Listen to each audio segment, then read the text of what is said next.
connect and transmit power back and forth between devices. That's really what 22 is about. We're going to focus on one item, although I hope if we get an extra day, I'm going to focus on two of them in here, because two of them are very popular. The first would be gears. So this gears, think of it, it's really a thread that is used to transmit power. Okay, that's what a gear is. By power, we mean energy, right? We do have some other devices in this chapter, like a cam. And a cam also transmits power, but it's a different type of shape. And if we get time, I will go into those. Now, I didn't ask you to look at any questions for review for linkages and things of that nature, because in essence, we just don't have the time to go through all of those. They're fairly straightforward draws in there, so we're going to focus on one, make sure you're aware of it, where it's at in the book, and then move on.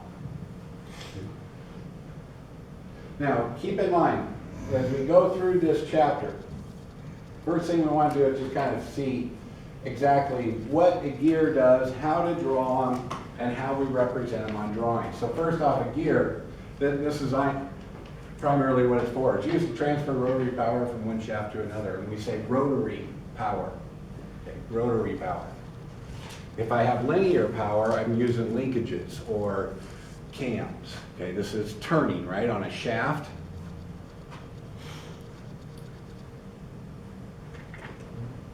Now, the reason we want to use these, and by the way, just to throw this out, this is really probably our second most efficient means of transmitting power from one device to another. It's tough to beat it. We lose about 2% of the energy that we generate from one device moving through a gear. We lose that in friction and heat. But other than that, everything goes. The only thing better than it is water. It's a fantastic economic device for generating a force and transmitting it through a machine. We use them to do actually three things they talk about in here: change direction or change speed. I think that those are really the kind of big thing. And we're talking about power. I can take power like off of an engine. And an engine turns shafts, right? That's how an internal combustion engine works. It's how an electric engine works. They, in essence, get a magnetic field and turn shafts. That's what drives your car, these types of things. What we can do on these is we can change that direction, because shafts are linear, and we can also change the speed. Now, on changing the speed, we're talking about the speed of the gear and as it turns. You can also do both of these. That's the third one in the text. So I kind of give you an example of this. If I have two gears that are the same size, okay, and let's just look at a figure to start with. Okay, so I'll look at figure 22.3.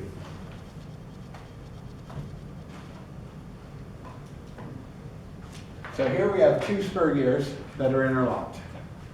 So there's a shaft coming out of both of these devices, right? Shaft coming out.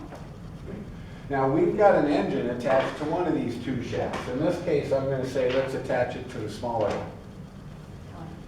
one. Just hypothetically. Okay. Now, if I'm turning this shaft, which turns this gear, obviously the teeth are here and it's going to hit here. Right? Now, the direction on them are pretty much mirror, right? Because if I'm taking this one and I am turning it that way, which way does the bigger one turn? Okay. It's going to go the opposite, right? But the rotary power of this shaft and this shaft are still parallel. Okay. Now, if I had these two at exactly the same size, I turn this at, let's say, 50 revolutions per minute, or RPMs, then this one being the same size would turn how many times per minute? 1 minute. Yeah, exactly the same, right? 1-to-1 ratio. Now if I take this guy and it's smaller than this one, okay, I'm going to turn this guy again at 50 RPM. What does this one do? Yeah, if the size, let's just say it's double. It would go half as fast, right? So we can slow it down. Does it take more power to make the bigger one go half the speed, or does it take the same amount of power? No, it doesn't take any difference in power. None at all. Now, what we might be talking about here is another concept, which is torque. Okay, if you're thinking of your car, and why when you go and you can feel it go, and then you can feel the transmission shift to another gear, and it pauses, and then it goes, and you're going faster for applying the same amount of power. What's happening there is we're switching gear sizes. This one never changes. But as that pause happens, it jumps to a smaller gear, and a smaller one, and a smaller one, to get that ratio back up. Okay? If this one was larger, so let's just switch the scenario. This one's twice as big as this one. This time I'm putting power on this guy. This one then does what? Twice as fast. Goes twice as fast. So we can use these different sizes and the teeth to mesh up, and we can control that speed. Because I might have an engine that, like our new engines today, they generally travel at about 8,000 RPM, right? That's kind of max on a new car, the engines. Well, heck, if you would have taken an engine a decade ago and run it to 8,000 RPM, the thing would blow up on you. Okay? But now it's pretty common for them to get there. So how do they go ahead about doing that? That's pretty fast, right? Even my truck, which is more of a torque type of engine, I still regulate 3,000 RPMs. So that. My business driver said something's wrong. I called, said something wrong. I'm running at 3,500 RPMs. I said wrong. Yeah, He said, that's because our old cars, no way we can do that too, right? yeah. It's real standard for a small compact. I bet your Mini Cooper runs up to 7 or 8, doesn't it? Pretty common. Yeah. I mean, I try not to get it that high, but Yeah, Sure. sometimes. So you kind of see how we can change the speed of what's going on from the power to the other one. Now, which one do we call power and which one we don't? There's two terms out there, a pinion and a gear, and these are for mating ones. Now, there's a generic one, is that the pinion is the power device, so whichever one you're putting power to. The book doesn't define it that way. The book actually just says your pinion's always the small gear. And that's so your gear ratio stays positive. They don't differentiate between power and the receiving power. Okay, it's size. So this is the pinion, this is the gear. Now you have to know the classification to know if I've got a 3-to-1 gear ratio, am I slowing it down by 3-to-1, or am I speeding it up by 3-to-1? Does it kind of make sense? So that's changing of that, the speed. Now we can also change direction, and I just want to point this out real quick. Okay. Now when we look at a gear set like on figure 22A, and we're going to look at several of these for different reasons. So here's a parallel shafting type of situation, a lot of herringbone gears here. But in essence, notice on this one, we aren't really changing direction. So I don't know which one's the power device. I would imagine it's this guy right here.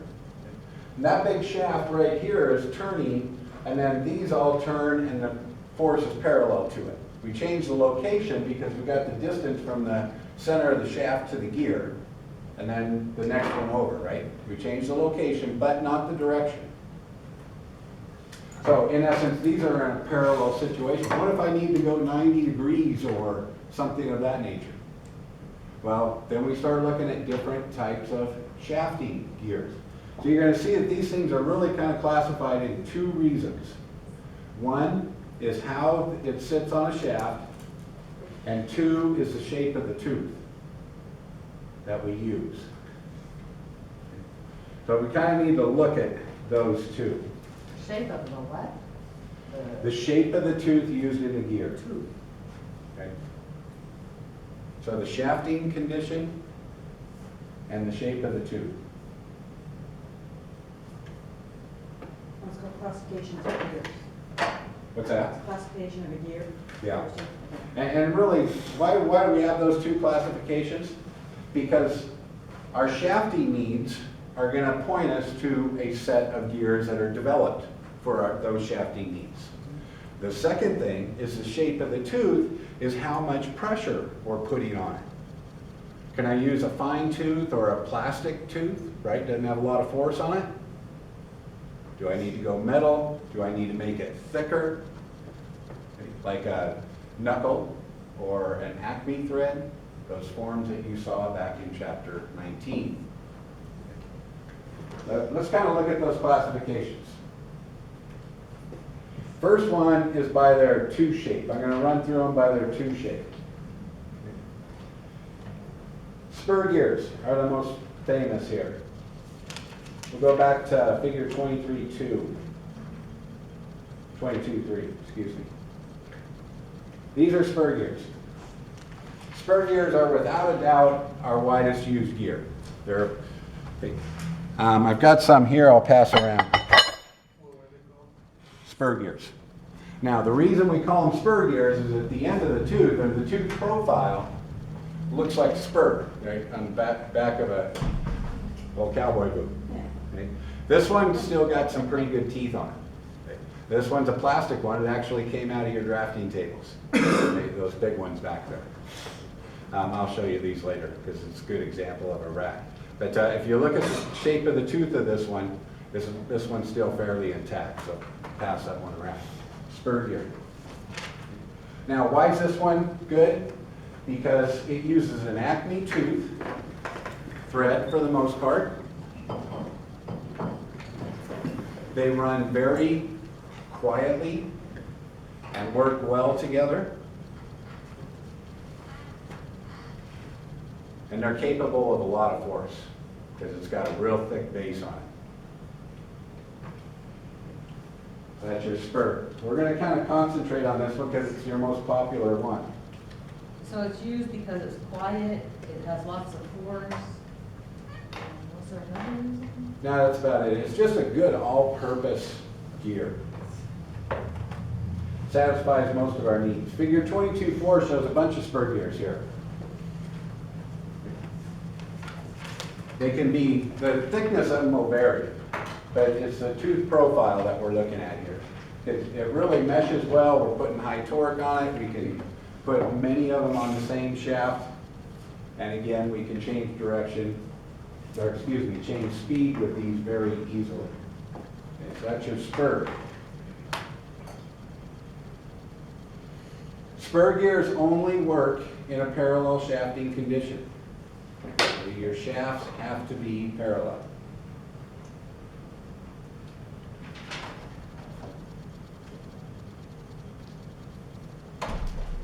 Let's next go to worm gears.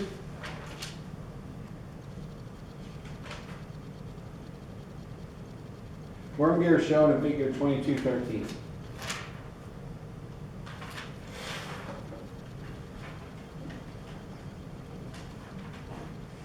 Kind of hard to see up here. You got your text, so. See if I turn this slide off. So when we talk with a worm gear, that's this one right here. Has the same tooth as a spur gear. It's really meant to work with spur gears. So it's got the Acme tooth. But what the worm gear does is it changes direction. Changes at 90 degrees. Okay, so, and we take the spur gear addition. So here's a spur gear that's sitting on a shaft. So it's turning this way, right? The worm gear sits on top in this little hole. Okay, so I've got a shaft coming in this way and my shaft leaving this way. So I'm able to take that power and turn it 90 degrees. Okay. So you're driving out of an engine, how does that thing get to your axles? Okay. Well, they've actually got a U-joint in there, but it works a lot like this, where I can take power in here and bring it out this way and drive some machine that's sitting over here. Okay? So worm gears. Again, got the Acme tooth on it, very strong, very quiet, meant to turn power 90 degrees. It kind of dishes and sits down in there. I'll pass this around to you so you can kind of take a look at it. Real common setup. Is it a spiral or not? It looks like a spiral. Looks like what? A spot, a helix. Oh, it is, it's a thread. All threads are helixes. How does that work?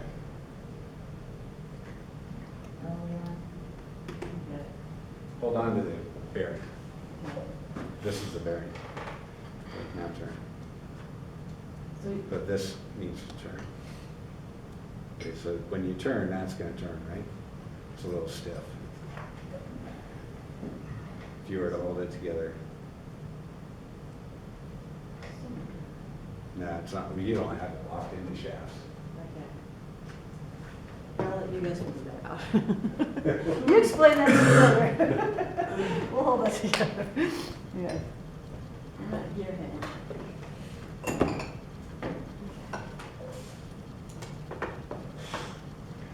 Hey, the next step.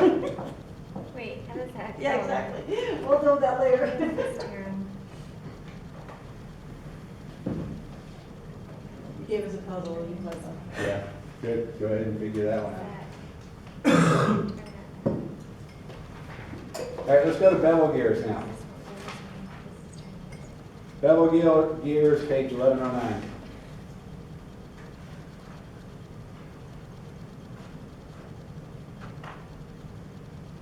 Bevel gears are used when shafts intersect. So when shafts intersect. Again, we got the same tooth. We got an Acme tooth profile. Notice it slopes though. So the shafts would intersect at this point right about here. We're turning one with power, the other one is turning also in the opposite direction. Still got the Acme tooth. Notice that same tooth profile.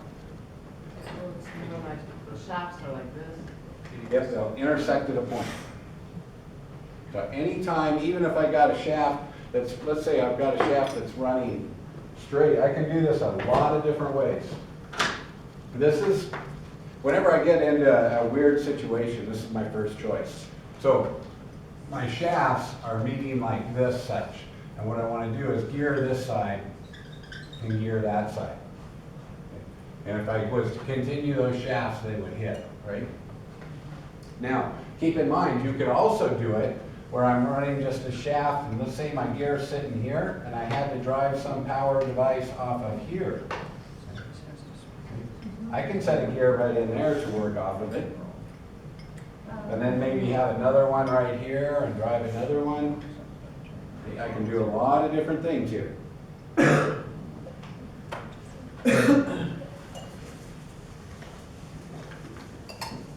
Still working with the spur or the Acme tooth. Here's an example where it has those in it. What's that? Can you give us an example that has one of those in it? Differential? Isn't that how a differential works? Yes, it is. So our cars have those? Oh, yeah. Yeah, you've got more than just your differential. You got gears all over that thing. Actually, I don't know what a differential is. Yeah, it's hard to picture a differential if you've Yeah, I never don't seen know what it. a differential is. I never heard it. I know it's in the car, but I don't know anything about it. Okay. Anytime your shafts intersect, maybe what we ought to do is look through their figures. Did I write a figure down on these? Figure 2210 is the only one I wrote down. Did they give us another picture later on? Google probably might be your best avenue here. Okay. Yeah, I Googled it, and it's way more clear than Okay. Yeah, to get some examples. Okay. the other one. I don't have one of those here. Okay.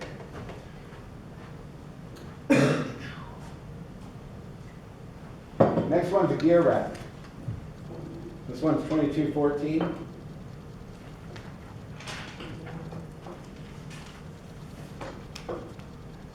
Now this one's called a little bit different because the rack is a straight piece and it's meant to work with a spur, so therefore we're still sticking with the Acme teeth. So in essence, this is for reciprocating motion. And yeah, your cars have these in them too. The steering wheel It's the first thing that pops into mind. What are they for? For reciprocating motion. Who's got that first spur gear that came around?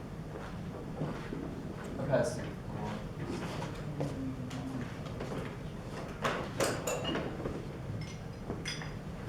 I heard rack and pinion steering, whatever that is. Yep, rack and pinion. Use that, right? An old tractor is probably the best place to see this. The old tractors, if you see one 40, 50 years ago, the steering column's open and you can see this work. So in essence, what you have is you have some straight bar that's been threaded, okay, and then this thing will run up it and back down. Okay, up it and back down. So imagine this attached to your tires, and we're turning your steering wheel, and it moves it over. Okay, and then you go back. That's why you hit a stop on that. You can't turn your steering wheel past a certain point, so that it doesn't go off here. Okay. Probably the best thing on these to see, this is actually in your draft, in those big drafting tables also. Here's a good tooth profile that isn't worn down at all of the Acme tooth. And then, I've got a good example of that back here if you want to see it. One of the only gears we got in this place. Just head on back there real quick. There's those two, spur gear and a rack. Now there's a spring attached to this also. Yeah, you see the two? Right there. So how does that work when we're lifting our tanker, right? Come on, it'll go to a certain point and it locks in. The spring is what pushes it up. That's why they're easy to lift up. Okay. The spring's back in. It's actually wrapped along that shaft back in there. I don't know if you can see back in there. No. You got to turn them so far. Kind of like winding an old watch. Okay? And then if you want to go back down, that's it. And now it's sitting there, so that will control the other thing.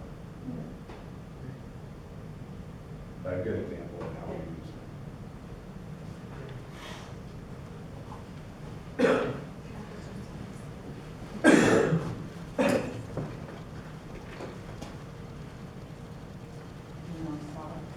Powers turn 90 degrees here, by the way, right?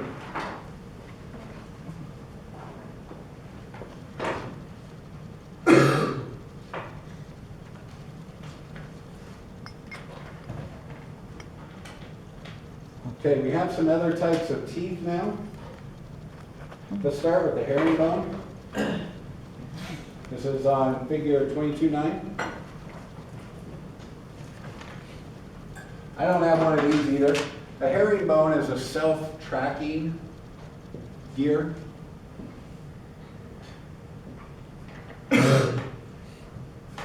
And you can have a lot of different teeth on this guy, but you can kind of see how it works. It's got them in this chevron pattern. Well, if you got a lot of torque on something, these are going to try and slide apart if you use a standard like spur gear. And so once this guy gets locked in, it's going to hold it. So keep that sideways motion from going, but still transmit the power. It's got to be a parallel shafting situation.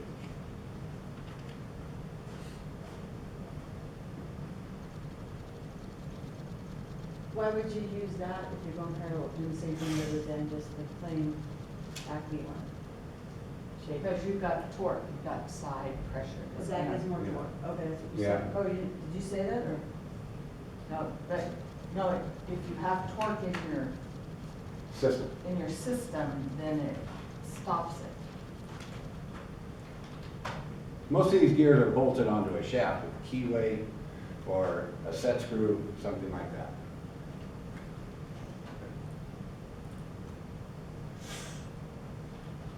Can this one run real fast, do you think? No. Can't take a lot of pressure either. Okay, so we're really not putting this under as too much strain. Won't it like shift? Because the teeth don't look that big on that. You're gonna eat your teeth just right up because the tolerances are just too small. They're not. That's why it can take a lot of pressures, because the Yeah, teeth are it's just not a too very small. durable Oh, okay. gear. So these are always small, Fairly. I mean, there's exceptions to every situation, right? right? And there's only so much this text can show you, or I can show you. I can tell you right now, we use gears in mining that wouldn't even really fit in this room. Okay, they're big, and we had stuff like this that ran fairly slow, had a ton of pressure, but I mean, we're talking the thread depth was like this deep. I mean, you could jump in there and let it squish you to death, and you wouldn't have anything outside. They can be very, very big. If you take your watch apart, they can be very, very, very small. So we're talking general situations. Yes.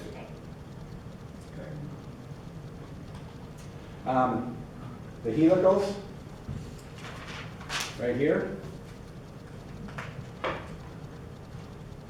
Helicals can work in a parallel shaft, or you can even match them with a worm gear helical that will rotate at 90 degrees like it's shown here.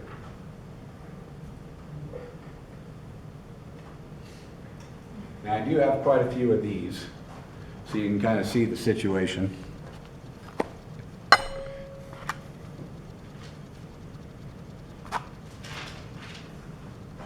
Okay, now the advantage of using a helical in a worm situation where we're twitching 90 degrees and we're still using a helical is that we don't have to dish the teeth.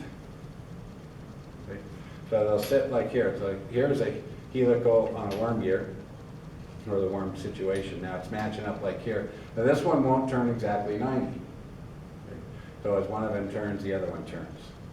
And then this one's just a standard, looks like a spur gear, but the threads have been rotated. Start these over here this way.